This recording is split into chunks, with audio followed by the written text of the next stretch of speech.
Breaking the silence.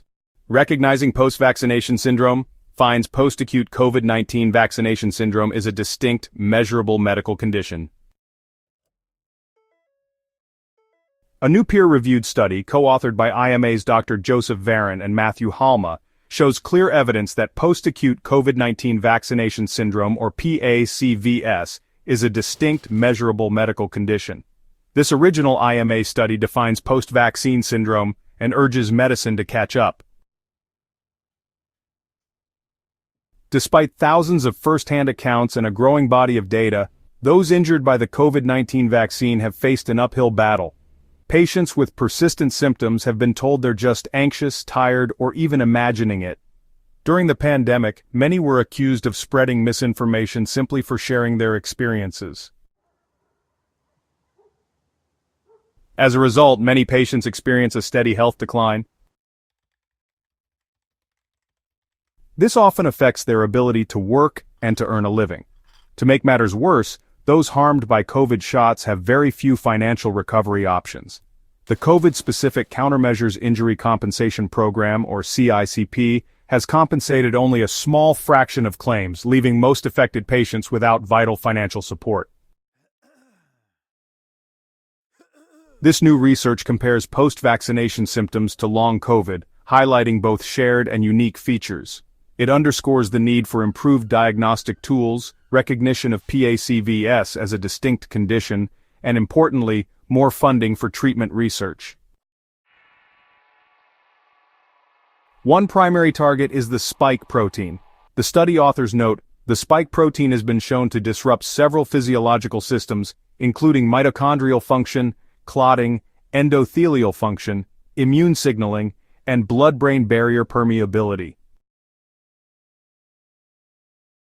Proposed mechanisms of spike protein involvement in PACVS include mitochondrial damage, ongoing inflammation, immune dysregulation, and other possible factors. Even before the study, clear patterns had emerged. Patients shared experiences in clinics, surveys, and public forums, including documentary films like Follow the Silenced. Still, institutional response has been limited. Clinicians within the Independent Medical Alliance, or IMA, formerly known as FLCCC, have observed consistent symptom clusters after COVID-19 vaccination. Millions have accessed IMA's post-vaccine treatment guide, and Dr. Varon, IMA president and study co-author, sees people with lingering effects every day in his clinic. Our Vitae survey, together with Yale Listen's patient data, demonstrates that this is a debilitating condition with few validated treatment options, and mainstream institutions still aren't addressing it. The study's authors recommend further biomarker validation in future research efforts. And the conduct of structured clinical trials. Given the severity and complexity of PACVS symptoms, more clinical research is needed, including biomarker validation and treatment trials. This paper lays the foundation. Now the medical community must follow. The condition has gone by many names: vaccine injury, long-vax, or post-vaccine syndrome. In the literature, it's now defined as post-acute COVID-19 vaccination syndrome, or PACVS. PACVS is a chronic, often disabling set of symptoms that can follow one or more COVID vaccine doses. Symptoms include exhaustion, debility, brain fog, cognitive impairment, paresthesia, tingling or prickling, orthostatic intolerance, muscle and joint pain, sleep disturbances, dizziness, and neuropsychiatric effects. These symptoms often overlap with conditions like ME/CFS, POTS, and small fiber neuropathy, but what truly sets PACVS apart is when they begin, usually within days or weeks after vaccination. Researchers believe there isn't a single cause. Multiple biological processes may work together: spike protein misfolding and aggregation, toll-like receptor-mediated inflammation, ACE2 receptor binding, clotting cascades, mitochondrial dysfunction, immune exhaustion, and disruption of blood-brain barrier integrity. The spike protein alone isn't a definitive biomarker for PACVS, but its measurable systemic biological effects are very real. The overlap with long COVID is substantial, but PACVS demands a unique diagnosis and, of course, a truly unique response.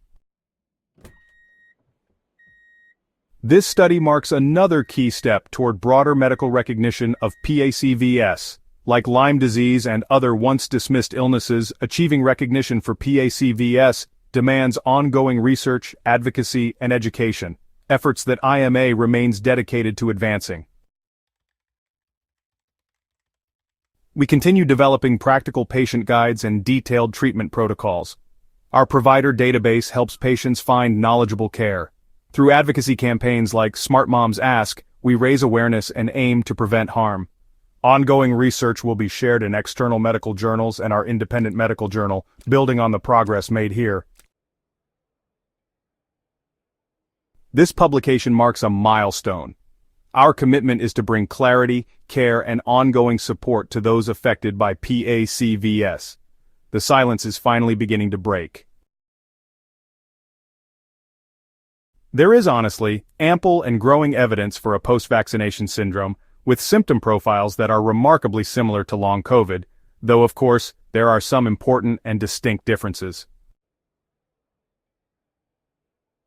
Many people vaccinated for COVID-19 report long-term symptoms.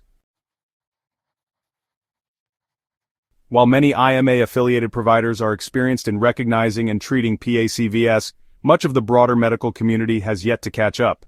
This gap in recognition has real consequences for patients.